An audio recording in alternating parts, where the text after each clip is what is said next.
Now, when you say civilization's fragile, do you mean because of this COVID-19 that's going on right now?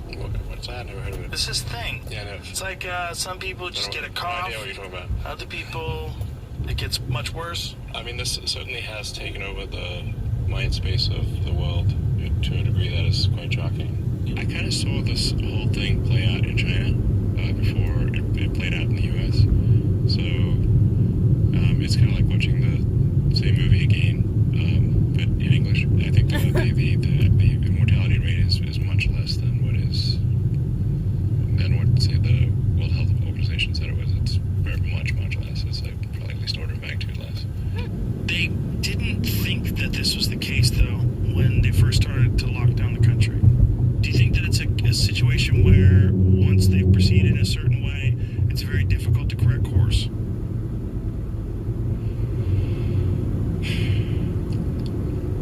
It's almost like people really wanted a panic.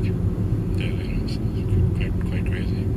I don't think so. But in some places, a panic is deserved, right? Like if you're in the ICU in Manhattan and people are dying left and right, and everyone's on intubators, and it seems like when you see all these people on ventilators, and so many of them are dying, and you see these nurses are dying, and doctors are getting sick. In some places, that fear is justified. Yeah. But then in other places, you're reading these stories about hospitals that are essentially half empty. Yeah. They're having to furlough doctors and nurses because there's no work for them. Most of the hospitals in the United States right now are half empty. And in some cases, they're at 30% capacity. And is this because they've decided to forego elective procedures and normal things that people would have to go to the hospital for? Yes, I mean, and we're not talking about just some of these elective procedures are quite important. Yes. Like it's like you have a bad heart disease. Yeah, sure. And you need a triple bypass. It's like sort of elective, but if you don't get it done in time, you're gonna die. Yeah. Elective's a weird word. It's not good. It seems like the state of public perception is shifting. It is. I don't know what I think, honestly, about this pandemic. I don't really know what I think about this pandemic. I know that in the beginning, was just like, oh my goodness, it's like the flu or it's like pneumonia. I don't get my flu shot, never have. And I know that there's a risk of me catching the flu, but, I've been all right so far. But you hear of these cases of people, especially older people, dying. And I can't risk being nonchalant about myself and put the older members of my family at risk of getting COVID-19. Like, I can't do that.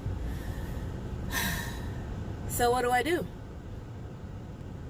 Now, Elon Musk, who's arguably one of the greatest minds on the planet today, is saying that hospitals are at like 30% capacity. And I had a conversation with my coworker recently who was like, think about it. Who really, and I don't have an answer to this question, but who really benefits from countries being shut down, borders, not just like, oh, I'm going to build a wall, but like really shut down, refusing travelers, economies being shut down, and people being asked to stay at home. And then I heard some other interview with this woman saying that the reason why they want us to stay 6 feet apart is because facial recognition software could easily identify people if you're in a less crowded area. So all that I know for sure is that I don't want to be the cause of someone else dying. That's all I know for sure. So it didn't stop me from protecting myself against the flu, but I guess it will from COVID-19. I mean, objectively, the mortality is much lower. Like, at least a factor of 10, maybe a factor of 50 lower than initially thought. Only a nerd says things like a factor of 10. Do you think that the current way we're handling this, the social distancing, the masks, the locking down, does this make sense? Is it adequate, or do you think that we should move back to at least closer to where we used to be? Well, I think proper hygiene is a good thing no matter what. You know, wash your hands, and and if you're coughing, stay home or wear a mask. This is not good. Like they do that in Japan. That's like normal. Yeah. If you're ill, you wear a face mask and you don't cough on people. Yeah. I think that would be a great thing to adopt in general throughout the world. Yeah. Agreed. Washing your hands is also good. I think there's definitely some silver linings here in improved hygiene and an awareness of potential. At some point there probably will be a pandemic with a high mortality rate. There's debate about like what's high, but I mean like something that's killing a lot of 20-year-olds, let's say. Like it's if you had like Ebola type of mortality, Spanish flu, something vaccine immune systems of healthy people. This is at least practice for something like that, and I think there's given it's just a matter of time that there will be eventually some such pandemic. I think there's a good chance. I don't want to hear that. I think coming out of this that we will develop vaccines that we didn't have before. For coronaviruses and other viruses, but there's definitely some a lot of silver linings here, and I agree if we act correctly. Yeah, potentially. Yeah.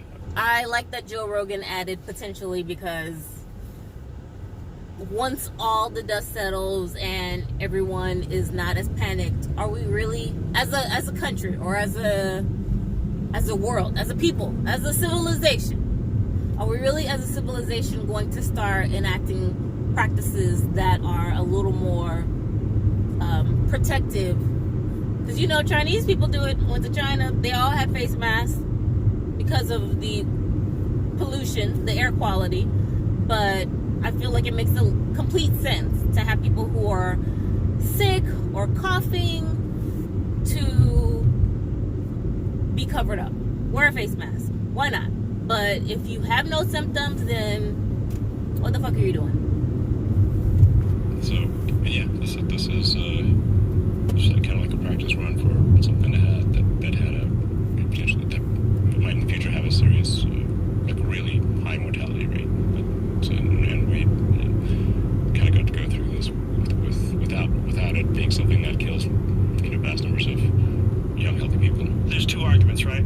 The one argument is we need to keep going, protect the weak, protect the sick, but let's open up the economy. The other argument is stop placing money over human lives, and let's shelter in place until we come up with some sort of a decision, and let's figure out some way to develop some sort of a universal basic income plan or something like that to feed people during this universal time. Income.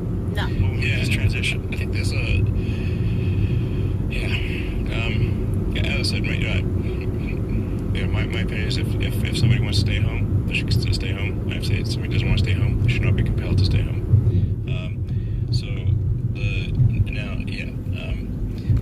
This notion though that you can just sort of send checks out to everybody and things will be fine is not true.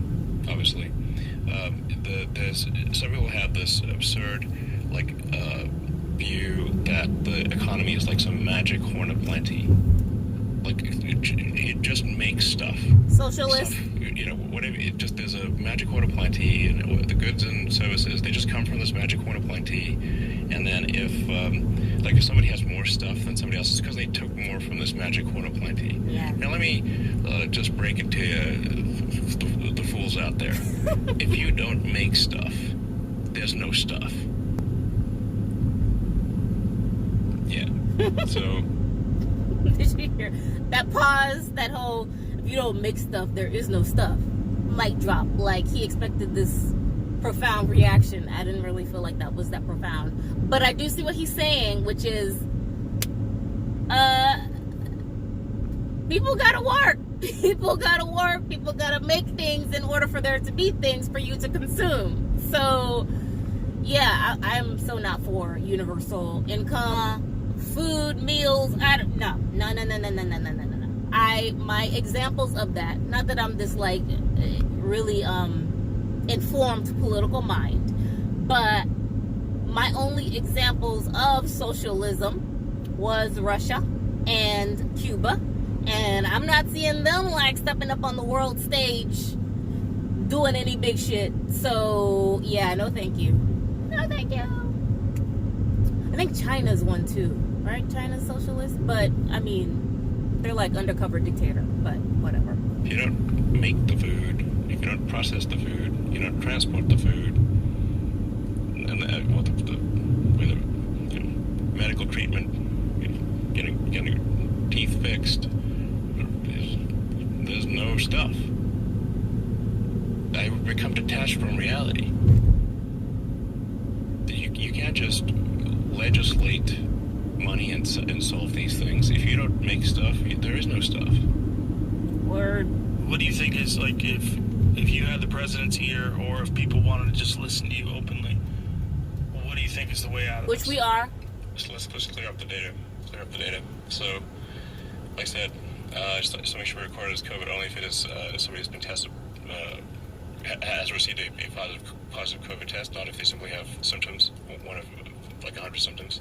And then if it is a COVID death, it must be separated. Was COVID a primary reason for death, or did they also have stage 3 cancer, heart disease, emphysema, and got hit by a bus and had COVID?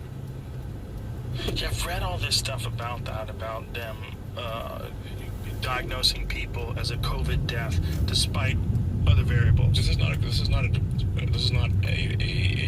question. This is what is occurring. And where are you reading this from? Where are you getting this from? The public health officials have literally said this. This is not a question mark. Right. But this is unprecedented, right? Like if someone had the flu but also had a heart attack, they would assume that person died of a heart attack. Yep. Yes.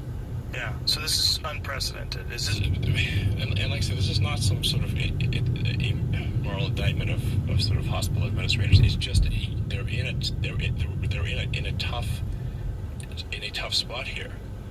They actually don't have enough patience to pay everyone without furloughing doctors and firing staff, and Yeah.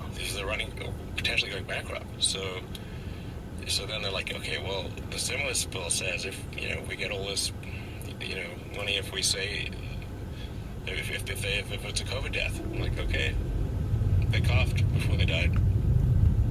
In fact, they're not even diagnosed as COVID. They simply, if you had weakness, a cough, shortness of breath, like, frankly, I'm not sure how you die without those things. Yeah. Yeah.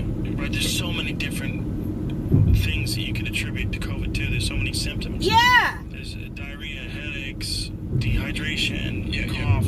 Yes. Tickle in your throat. You don't even need to have gotten a COVID diagnosis. Right. You simply need to have had one of many symptoms. Yep. And then have died for some reason. And then it's COVID. Yep. So then it makes the death count look very high. Yep. And then we're then stuck in a bind because it looks like the death count's super high and not going down like it should be. Yep. And now, so then we should keep whatever, keep the shelter-in-place stuff there and keep people in their home, confine people in their homes. And so we need to break out of this. We're stuck in a loop. Yeah. And I think the way to break out of this loop is to have clarity of information. First of all, we need real data. Yes. We need just parse out the data. Don't lump it all together. Yeah. And if you give people just parse out the data better, clearer information about, like I said, was this an actual COVID diagnosis, or was it or did they get the test and the test came back positive, or do they just have some symptoms? Right. It's not as simple as just because you had COVID killed you. It's definitely not. Right. Yeah. Yeah. I mean, people die all the time, and they have like flu and other colds, and we don't say that they died of those flu and other colds. Woo! I thought that was the parking police. I'm illegally parked at the beach right now because I don't want to pay, but I just want to be close to the water.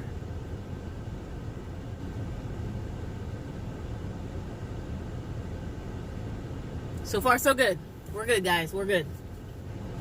That was a very informative interview with Mr. Elon Musk. I feel like he didn't really spit any like profound pieces of wisdom, but hearing it from someone who has achieved a lot and is respected for his innovative thoughts and whatnot, I feel like he has verbalized a lot of the things that I think, aside from the hospitals being 30% full, 30% at capacity. I don't know if that's true or not, and who knows where he gets his information from, so, take it with a grain of salt. Like you said, people are dying, but they're attributing all of a number of symptoms to a COVID-19 type death. First it was, fever and cough. Then, it's a shortness of breath. That's another one. Or feeling tired. Or, tickle in your throat. Or, migraine, headache, eyes watering, pink eye, hair loss, irritable bowel, urinary tract infection, cold extremities. I think I heard that was one too. Cold extremities. At some point, it's going to be, if you breathe oxygen as opposed to breathing in carbon dioxide, then you possibly are exhibiting a symptom of COVID-19. That's what it feels like it's going down to. Whenever I see numbers, poll numbers, come on, we went through this during the last presidential election, but there is a way to give you information so that it's not like so left or so right. Thank you, Joe Rogan.